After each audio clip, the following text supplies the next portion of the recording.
Vivimos en una generación donde la imagen ha sustituido la esencia. Por ejemplo, de repente hay algunos tipos de programas en Hollywood donde hacen lo que le llaman alfombras rojas, y ahí las personas tienen que ir muy bien vestidas o para la ocasión. Y luego hay críticos que hacen eso, critican cómo van vestidos, que si trae un moño, que si trae un zapato de este color, que si... Entonces eso ha producido que muchas personas cuiden lo que se llama su imagen. Pero esto también se ve reflejado cuando la gente no solamente quiere cómo se ve personalmente o físicamente, sino también la gente se preocupa cómo se ve, por ejemplo, en las redes sociales. Independientemente de lo que yo soy, sino cómo proyecto ser. En redes sociales se proyecta una vida, pero muchas veces esa vida que proyectamos o que se proyecta en las redes sociales no es una vida real. Normalmente las personas proyectan las cosas buenas. Aquí con mi super hijo, ¿verdad? Que es muy buen hijo, pero cuando tenemos un conflicto no ponemos aquí discutiendo con el chaval o malcriado, por ejemplo, ¿no? Bueno, muchas veces lo que vemos en las redes no es real, y tristemente esto también puede estar pasando o filtrarse en la vida cristiana, y esto es algo preocupante porque podemos ser cristianos que parecen pero no son, que hablan pero no viven, que conocen de la palabra pero sus vidas no han sido transformadas. Entonces en el reino de Dios hay principios, y los principios son inquebrantables, hermanos, y nosotros tenemos que saber que aunque nos movemos en un mundo donde tiene sus propios principios o sus propias formas, nosotros no tenemos que poner los principios de Dios ahora también a que sean parte de los principios del mundo. Es decir, no quiere decir que nosotros no nos vistamos bien, no tengamos nuestras redes sociales, pero que sí nosotros pongamos como algo prioritario nuestra imagen, que la Biblia podemos entender lo que llama de nuestra manera de ser, o lo que hemos conocido como nuestro testimonio, ¿verdad? Y el testimonio en el reino de Dios no es opcional. El testimonio lo que produce es que es una evidencia. Hace apenas una semana hablamos de cómo las vidas transformadas de los primeros discípulos fue una evidencia clara de la resurrección de nuestro Señor Jesucristo. Hoy nosotros debemos ser inspirados por ese mismo poder, el poder de la resurrección, para evidenciar nuestra fe a través de nuestras acciones cotidianas. No en apariencia, sino como una transformación. No es un discurso, sino esto es vida. Por eso hoy vamos a hablar de algo profundamente espiritual, pero también profundamente práctico. El tema de hoy le he titulado así: la fe que derriba argumentos. Vamos al Evangelio según San Juan, capítulo 9, versículos del 1 al 12. Dice la palabra del Señor de la siguiente manera: al pasar Jesús vio a un hombre ciego de nacimiento, y le preguntaron sus discípulos diciendo: Rabí, ¿quién pecó, este o sus padres, para que haya nacido ciego? Respondió Jesús: no es que pecó este ni sus padres, sino para que las obras de Dios se manifiesten en él. Me es necesario hacer las obras del que me envió. Entre tanto que el día dura, la noche viene cuando nadie puede trabajar. Entre tanto que estoy en el mundo, luz soy del mundo. Dicho esto, escupió en tierra e hizo lodo con la saliva, y untó con el lodo los ojos del ciego, y le dijo: ve a lavarte en el estanque de Siloé, que traducido es enviado. Fue entonces y se lavó y regresó viendo. Entonces los vecinos y los que antes le habían visto que era ciego decían: ¿no es este el que se sentaba y mendigaba? Unos decían: él es, y otros: a él se parece. Él decía: yo soy. Y le dijeron: ¿cómo te fueron abiertos los ojos? Respondió él y dijo: aquel hombre que se llama Jesús hizo lodo, me untó los ojos y me dijo: ve al Siloé y lávate. Y fui y me lavé y recibí la vista. Entonces le dijeron: ¿dónde está él? Él dijo, no sé. Bueno, quiero hablar en primer lugar de este milagro en el Evangelio de Juan. Porque el capítulo 9 de este pasaje extraordinario vemos al Señor Jesús que sana a un hombre que había sido ciego de nacimiento. Pero más allá del milagro, este capítulo nos muestra algo mayor.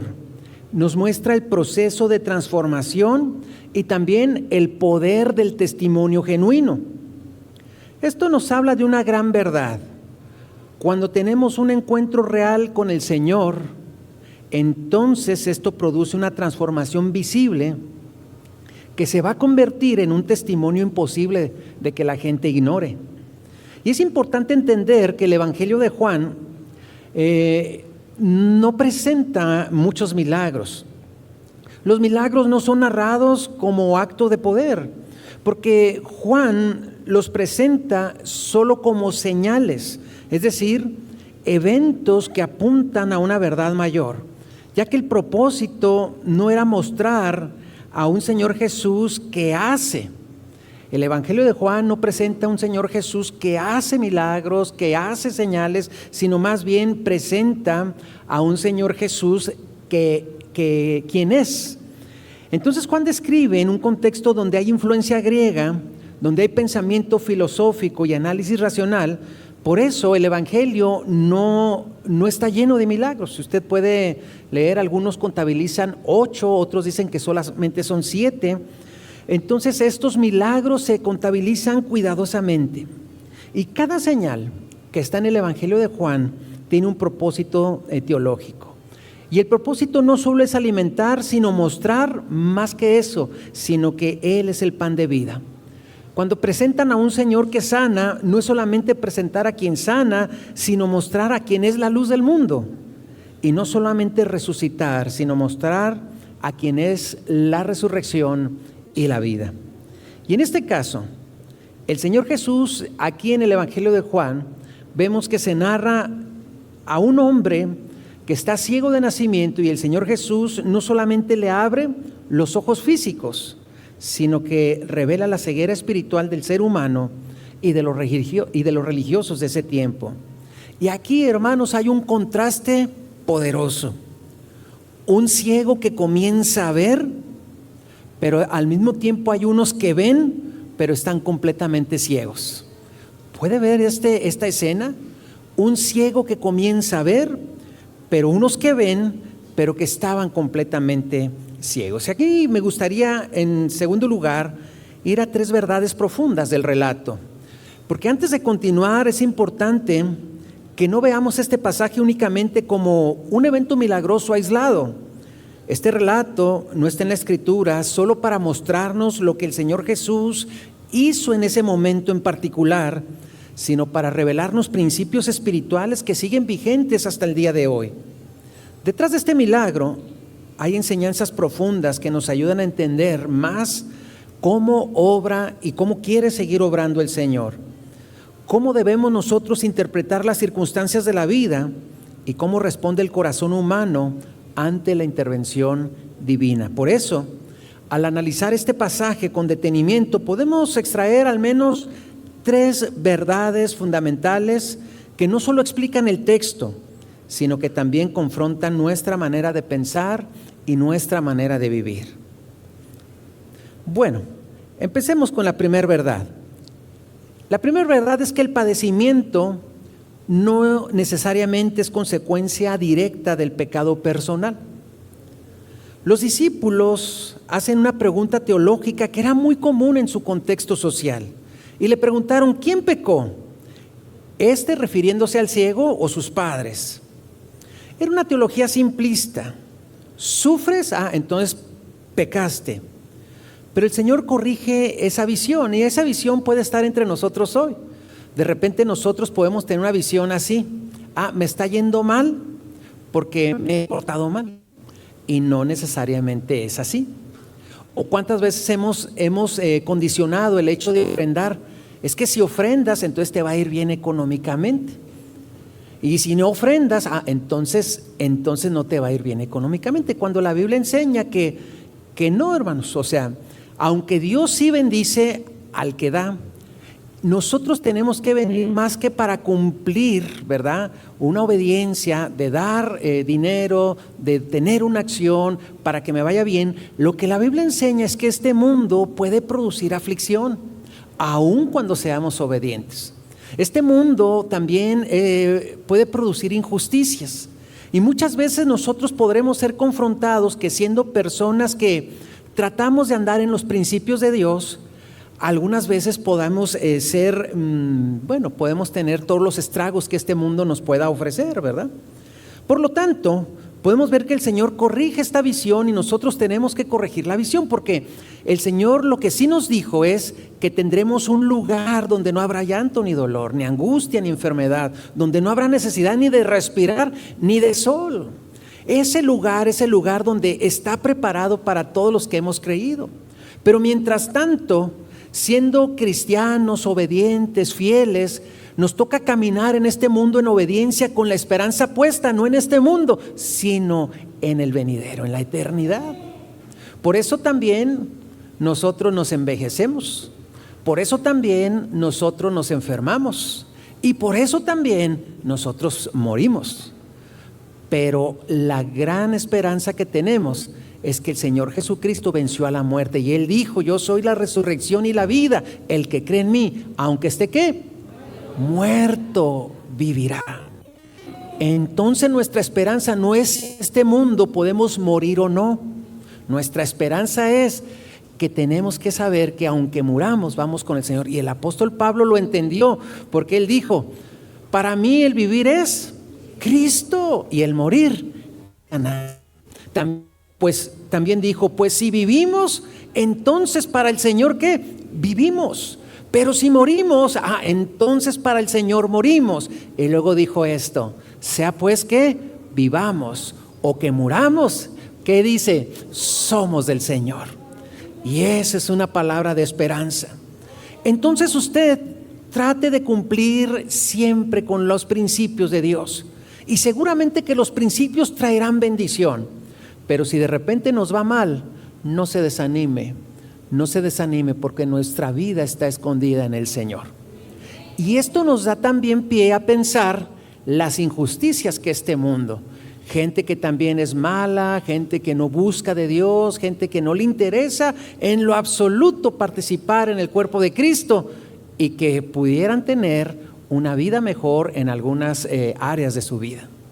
Por lo tanto, hermanos, tenemos que entenderlo así. Esta visión es corregida por el Señor cuando Él le dijo: no es que pecó ni tampoco sus padres. Y aquí el Señor no niega la realidad del pecado del mundo, pero sí niega la relación automática entre el sufrimiento personal y la culpa individual. Y esto es clave porque muchas personas a veces cargan con culpas innecesarias. Creen que todo lo que les pasa es castigo, que todo dolor es consecuencia directa de algo que hicieron. Pero el Señor Jesús introduce una dimensión más profunda, sino para que las obras de Dios se manifiesten en Él, refiriéndose a ese ciego. Y esto nos lleva a entender en primer lugar que hay sufrimientos que son plataforma para la gloria de Dios. ¿Cómo puedo entonces yo experimentar un Dios que sana si no es a través de la enfermedad? ¿Cómo podría yo experimentar entonces a un Dios que es mi proveedor si no es a través de alguna necesidad de tipo económica? ¿Cómo podría yo experimentar a un Dios que restaura si no hay condiciones en mi vida que necesiten una restauración? Por lo tanto, hermanos, recuerde y este principio: todo sufrimiento, toda situación, es más, si usted hoy está pasando alguna situación de adversidad, este es el escenario perfecto para que Dios obre en su vida. Entonces también podemos hablar que algo importante, hay procesos que no entendemos y esto hay que aclararlo. Hay procesos que podemos no entender, pero sí tienen propósito. ¿Cuántas veces nos ha pasado que hay alguna situación de adversidad y nosotros no lo entendemos? Pero Dios no siempre explica. Lo que sí hace es que Él siempre obra, es que Él siempre está con nosotros. Y esto cambia o debe de cambiar completamente nuestra perspectiva del dolor. Seguir avanzando siempre con la mirada puesta en el Señor Jesús, sabiendo que Él es nuestra esperanza. ¿Cuántos dicen amén? La segunda verdad es que el Señor Jesús no está limitado a métodos humanos. El método que usó el Señor Jesús, honestamente, hermanos, es desconcertante. Si yo hubiera sido el ciego, yo me hubiera quedado, ahora sí que con los ojos cuadrados. ¿Por qué? Porque está el Señor Jesús. Ustedes imagínense que usted está ciego. Bueno, cualquier necesidad. ¿Cómo se imagina que el Señor llegaría? Llegaría caminando erguidamente, hablando con una voz firme y todo eso, ¿no? Y tus pecados te son perdonados y eres sanado. No, pero el Señor Jesús, y disculpen lo que voy a hacer, pero el Señor Jesús llegó. ¿Qué hubo? ¿Qué? ¿Tiene ceguera? Sí.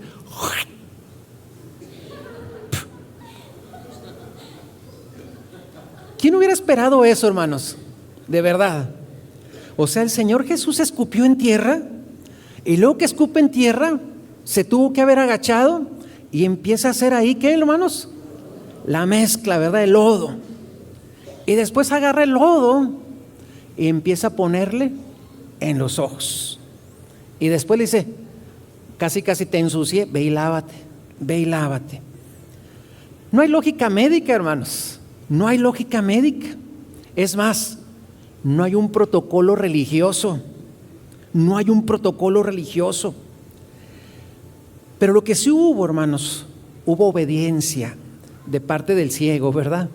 Que se dejó y después fue a lavarse.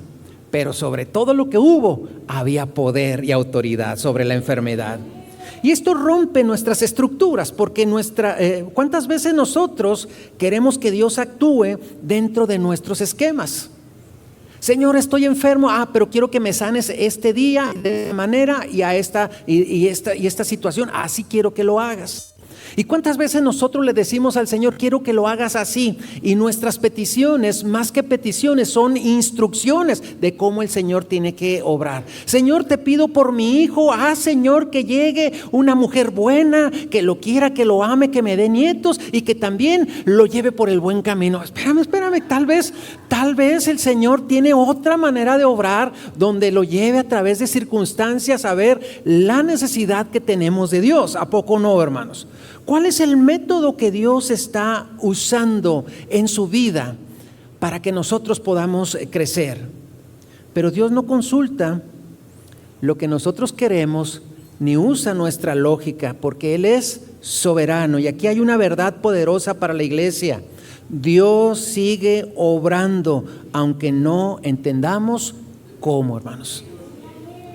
Y a veces no lo vamos a entender, pero Dios va a obrar, y nuestra responsabilidad y parte de lo que es caminar en fe es no entenderlo todo. Nuestra vida de fe no implica entenderlo todo, sino obedecerlo todo, y que si el Señor dice algo, nosotros simplemente lo hagamos. Les pongo un ejemplo práctico. ¿Cuántas veces el Señor dice en su palabra, por ejemplo, algo tan sencillo de leer, no tanto de hacer, como decir, perdona al que te ofende? ¿Habrá alguien a quien usted no ha perdonado por una semana? ¿Habrá alguien a quien usted no ha perdonado por 2 años? ¿Habrá alguien a quien usted no ha perdonado desde que usted estaba pequeño? Probablemente sí. ¿Qué está pasando ahí? Es que queremos que sean nuestros métodos y no los métodos de Dios. Porque el Señor dice que te ofenda, ¿qué tiene? ¿Por qué? Porque así vas a crecer en carácter, porque así vas a crecer en fe y porque así te vas a parecer a mí. No, pero nosotros decimos, no, Señor, mira, yo lo perdono siempre y cuando te lo lleves, lo encapsules. ¿Y qué, hermanos? Y le hagas también, ¿qué? Manita de puerco. Así lo perdono. No, hermanos, lo soltamos. Y lo soltamos de inmediato. Bueno, ese es solo un ejemplo, pero así como ese ejemplo hay muchos ejemplos en los cuales nosotros queremos tener el control y tenemos simplemente que hacer lo que el Señor nos dicta hacer. Bueno, tercer verdad, la obra de Dios siempre genera reacciones distintas. Este capítulo es un laboratorio espiritual de reacciones humanas. Es el mismo relato, es los mismos personajes, el Señor Jesús y un ciego con una gran necesidad de sanidad. Y es el mismo milagro el que vemos aquí, pero vemos diferentes respuestas. Respuesta número 1, los vecinos. ¿Cuál fue su respuesta? Dudan. ¿Qué decían unos? ¿Es? Otros decían, no, no es, se parece. La gente que vio el cambio, pero que no aceptaba o no podía constatar, ¿verdad? Ellos o ver ese milagro y decían, es pero no es, o no es pero es, quién sabe. Simple y sencillamente no podían dar crédito a lo que estaba sucediendo. Otro tipo de personas eran los fariseos, que eran los religiosos de ese tiempo. Un religioso, ¿qué debería haber hecho? Un milagro de Dios, gloria a Dios. ¡Qué bendición! Vamos a testificarlo. Eso debería haber hecho un religioso. Sin embargo, los fariseos lo rechazaron y ellos dijeron, ¿hubo un milagro? No puede ser Dios. Entonces esto nos enseña que debemos tener cuidado de que nuestro prejuicio sea más fuerte que la evidencia. Tercera reacción, los padres del ciego. Estos sí no tienen perdón. Bueno, acabo de hablar del perdón, los perdono. Tengo que dar testimonio. Los padres no tenían perdón hasta hoy, pero ¿qué creen, hermanos? Los padres lo vieron y dijeron, no, cállate vieja, cállate, no digas. ¿Por qué? Porque les daba temor a la presión social. ¿Qué van a decir? No, ¿qué vamos a decirle a la gente si mejor no digas? Y hubo una cuarta reacción que fue el hombre sanado. Y este hombre sanado, su reacción fue crecimiento. Comenzó diciendo, un hombre oró por mí. Y luego dijo, un profeta, si usted sigue leyendo. Y al final defendió al Señor Jesús y terminó adorándolo. Esta es la clave. El testimonio no es solo lo que pasó, es el proceso de lo que Dios sigue haciendo. Y esto nos lleva a este tercer y último punto que le da título al mensaje de hoy. La fe que derriba argumentos. Hasta aquí hemos entendido apenas el contexto, pero ahora viene lo más importante. Este pasaje no fue escrito solo para que nosotros lo analizáramos, fue escrito para que lo vivamos, porque el centro del relato no es el milagro, aunque llama tanto la atención, más bien el centro del relato es el testimonio cristiano. Leamos más adelante, vayamos unos versículos más adelante, lo que el ciego dijo, porque cuando llegan a cuestionarlo, principalmente los religiosos, decirle, ¿qué pasó? ¿Tú se veías, no veías? ¿Qué pasó? Dínoslo todo, habla todo y exagera, le decían, ¿verdad? Dilo todo y exagera. Juan capítulo 9, versículo 24, la respuesta del ciego que ahora no era ciego. Le dice, entonces volvieron a llamar al hombre que había sido ciego y le dijeron, da gloria a Dios, nosotros sabemos que este hombre es pecador. Entonces él respondió y dijo, si es pecador, no lo sé.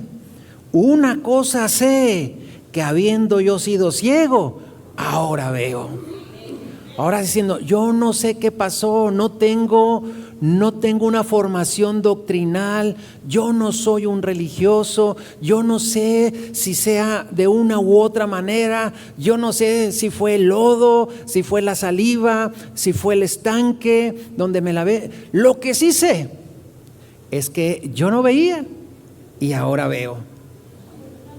Qué declaración tan poderosa, y esto es poderoso cuando nosotros decimos, una cosa sé. Una cosa sé. Y este hombre se atrevió a debatir frente a teólogos, frente a líderes religiosos, frente a interrogadores expertos y responde algo contundente que no tenía manera de refutarse. Yo era y ahora soy. Esto era y ahora soy. Y este es el poder del testimonio y esa debe de ser la fe que derribe todo argumento.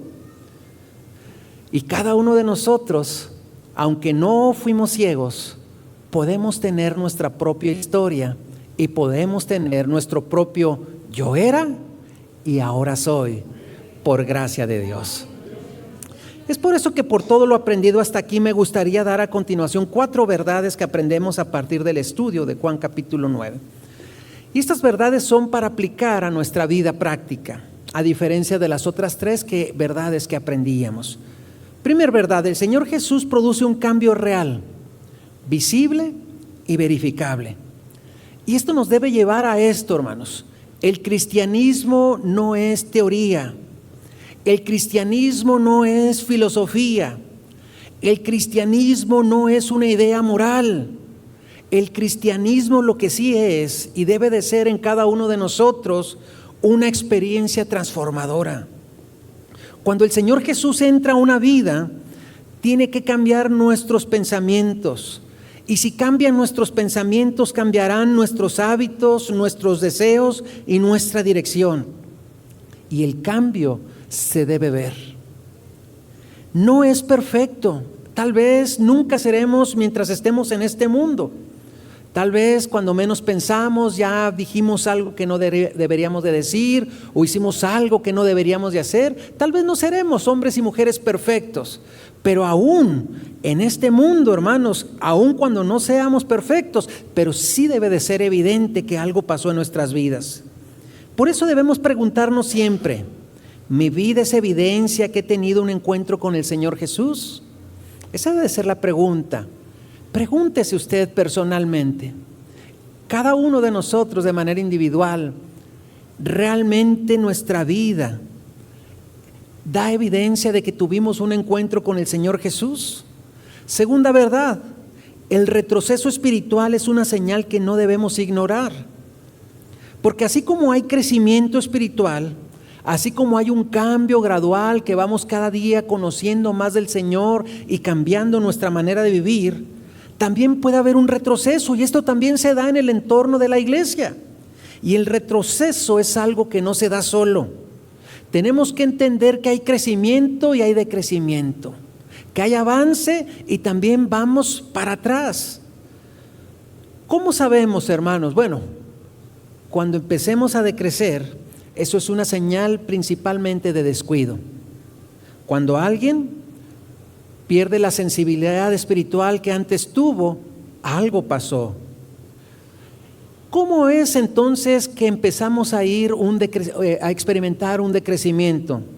Algunas de las cosas que pueden pasar es cuando dejamos de orar, por ejemplo. Ya no oramos como antes lo hacíamos. Ya no leemos, ya no nos congregamos, en fin, ya dejamos de buscar a Dios. Pero después comenzamos a justificar lo incorrecto. Como ya no me congrego, entonces empiezo a decir, bueno, es que en esa iglesia no hay amor. Es que en esa iglesia me tratan mal. Es que esa iglesia tal vez no es la verdad, mejor voy a otra. Y en realidad, hermanos, no se trata de un cambio de iglesia, se debe tratar de un cambio de nuestro corazón y de nuestra actitud. Entonces, hermanos, no debemos justificar lo incorrecto. Empiezo a caer en prácticas pecaminosas y empezamos a decir, bueno, todos lo hacen. Es que, ¿qué tiene de malo? Una no es ninguna. Y empezamos a tratar de justificar lo incorrecto. Pero esto, hermanos, no es nada más y nada menos que enfriamiento. Por eso el salmista David clama en el Salmo 139, versículos 23 y 24, un precioso salmo donde el salmista dice, examíname, oh Dios, y conoce mi corazón, pruébame y conoce mis pensamientos, y ve si hay en mí camino de perversidad, y guíame en el camino eterno. El salmista decía, guíame en el camino eterno, pero pruébame, examíname, yo quiero estar en el mejor nivel, yo quiero estar siempre a la altura, y no solamente a la altura, sino también creciendo cada día. La vida cristiana saludable tiene que evaluarse y tiene que estar en un constante crecimiento, hermanos. Si no es el caso suyo, usted tiene que hacer un alto y tiene que retomar la dirección que algún día tomó. Tercer verdad, el testimonio es una evidencia viva del poder de Dios.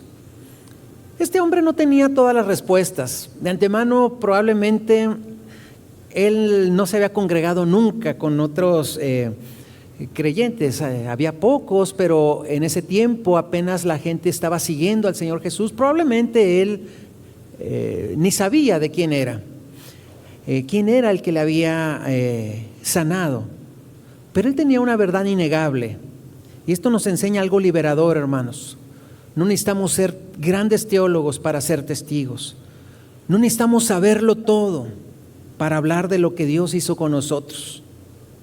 Su historia, su transformación, su cambio siempre será evidencia. Todavía recuerdo a la persona que, siendo una persona con una vida muy mala, ¿verdad?, muy desordenada, fue a una iglesia. Entonces en la iglesia, hermanos, él sintió que el Señor le estaba hablando, y cuando el predicador hizo el llamado a aceptar a Cristo, él pasó adelante. Todos los cristianos sabemos hablar cristianés, ¿a poco no, hermanos? No le decimos hombre, le decimos varón, así le decimos, ¿verdad? Si no conocemos el nombre de alguien, ¿cómo le decimos? Hermano, ¿verdad? Tenemos expresiones, ¿verdad? Si nos pegamos en el dedito chiquito, no expresamos como antes expresábamos. Ahora decimos, ¡ay, aleluyita! Decimos nada más. Son expresiones cristianas. ¿Por qué le digo esto? Porque una persona que pasa al altar y empieza a sentir bonito, empieza a decir, ¿qué es lo más normal que hace un cristiano? Gloria a Dios. ¿Qué dice? ¡Aleluya! ¿Y qué más empieza a decir? Señor santo eres, Dios todopoderoso. Y podemos hablar ese lenguaje que es común para nosotros. Bueno, esta persona que recibe al Señor y que nunca había de una iglesia y que pasa al altar, él no sabía cristianés. ¿Y saben qué empezó a orar? Y era tan peculiar, él nomás empezó con sus manos alzadas, decía, ¡ay, hijo de su! ¡Ay, hijo de su! ¡Ay, hijo de su! Pero ese hijo de su, hermanos, o sea, no la persona, no el que se convirtió. O sea, esa expresión, quiero aclarar, y más porque estamos en el radio, ¿verdad? O sea, esa expresión, hijo de su, quería decir, te alabo, Señor, estoy sintiendo tu presencia. ¿Verdad, hermanos? Ahorita que pasemos al frente, nadie vaya a pensar que esta es una nueva expresión de adoración. Pero esto le estaba pasando a este hombre. Yo no sé nada. Tal vez él se hubiera pasado al altar, estuviera diciendo, ay, hijo de su, no sé lo que está pasando. No estaba correctamente hablando. Tal vez no tenía el conocimiento para explicar que el Señor vino y le untó más que lodo, el poder que salió de él, virtud que salió del Señor para sanar su enfermedad de por vida. No, hermanos, él solamente dijo, yo no sé lo que está pasando, ustedes son los expertos, pero una cosa sí sé. ¿Saben qué les dijo? Hijo de su... Les dijo, yo antes no veía y ahora veo. Explíquenme ustedes. Ese es un testimonio irrefutable que tiene poder sobre toda argumentación, hermanos. No con esto demeritamos el hecho de conocer. Es muy bueno conocer. Pero hermanos, junto con el conocimiento, la experiencia, junto con el conocimiento, vivir en el Señor, eso es lo que hace diferencia. Y cuarta verdad, el testimonio genuino que hace, confronta, incomoda y expone. Pues los fariseos tenían argumentos, pero no tenían una vida que les respaldara. El hombre tenía una vida y estaba sano, y eso desarmaba todo argumento. Y aquí hay una frase que quiero compartir con ustedes. Ellos sí tenían una religión, pero el que tenía la experiencia con el Señor Jesús era el ciego. Eso era la gran diferencia. Cuando hay experiencia real, se incomoda el religioso, se confronta al incrédulo y se despierta al indiferente. Recordemos lo que dice Hechos capítulo 5, cuando el connotado fariseo Gamaliel dijo algo profundamente sabio, hablando respecto a los discípulos y su mensaje. Él dijo, si esto es de Dios, no lo van a poder destruir, no lo van a poder apagar este mensaje. ¿Y qué evidenciaba que era de Dios? No solo la predicación, evidenciaba que el mensaje que llevaban los primeros discípulos también iba acompañado de vidas transformadas. Por lo tanto, la iglesia primitiva, hermanos, no creció con una estrategia. No creció diciendo, este es el plan de crecimiento. No, hermanos, la iglesia primera creció porque la gente veía algo real en los primeros creyentes. Y eso es algo que tenemos que recuperar en un mundo complicado, en un mundo difícil, en un mundo con una mentalidad contraria muchas veces a los principios de Dios. Y ahí, hermanos, es donde nosotros tenemos que levantar nuestra voz y decir, yo no sé tal vez mucho, pero lo que sí sé es que el Señor transformó mi vida y ahora soy diferente y tengo una esperanza en Él. Amén, hermanos. A manera de conclusión, hoy quiero cerrar con una pregunta directa. Una pregunta directa, al mismo tiempo honesta y también necesaria. Y la pregunta es, ¿su vida está dando testimonio de que ha visto al Señor Jesús? ¿Su vida da testimonio? No le estoy preguntando si usted sabe versículos de memoria, que si lo sabe, qué bueno. No que si viene a la iglesia, que si está aquí, qué bien. No si tiene años en el Evangelio. La pregunta es directa.